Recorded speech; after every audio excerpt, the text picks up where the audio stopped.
that we know he has been criticized and questioned and booed. And last weekend, when the Pirates came to Riverfront and cleaned the Reds' clock, Davis went 2 for 12. That changed this weekend. Pirates and Reds parted company on Sunday for the regular season, at least, with the Reds trying to wrap up a win in this series. Top of the first, 2-1, and Eric Davis, who's back to his old batting stance, rocking, waiting for the pitch.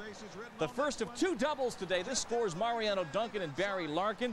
Made it 2-0 Reds. Rick Mailer here on the second is touched and spanked by Spanky Mike LaValliere. Number 3 of the year for Mike. The Reds lead down to 2-1. Jimmy Leland's team coming on back.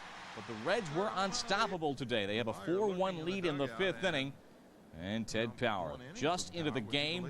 First guy he faces, Mariano Duncan. Goodbye, opposite field shot. His 8th of the year.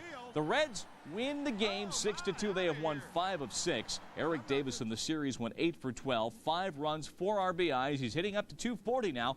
Rob Dibble got the save, 3 pitches today, clocked at 101. And Mailer now has 2 wins in 2 starts since going into the rotation. Again, that final 6-2. Now the Reds did the Mets a favor. Another one. Could they capitalize? Frankie holding on to first place. Well, it's always nice when the second place team loses too.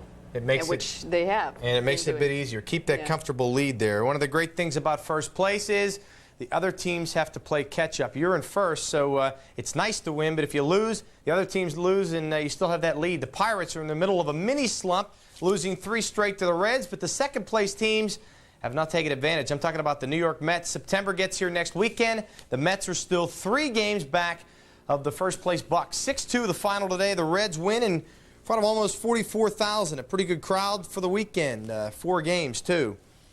Early on, it was Eric Davis, who just had a great series. Davis was 8 for 12 in the last 3 games, scored 5 runs, drove in 4, including 2 right there, as the Reds are up 2-0 in the first inning.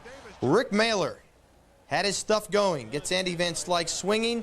Mailer let up only 6 hits. Lou Piniella enjoying the weekend series a little bit more than last weekend. In the second, though, Mike LaValliere cracks the scoreboard for Pittsburgh, number 3 on the year for Spanky.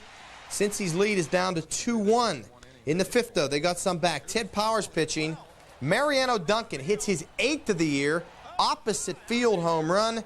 Since he's up 5-1 as they broke it open. And then in the 6th, after the Bucks had cut it to 5-2, Billy Hatcher, the former Pirate, a single to score Joe Oliver. The Reds, after losing the first game of the series, take 3 straight from Pittsburgh, and they beat Pittsburgh today 6-2.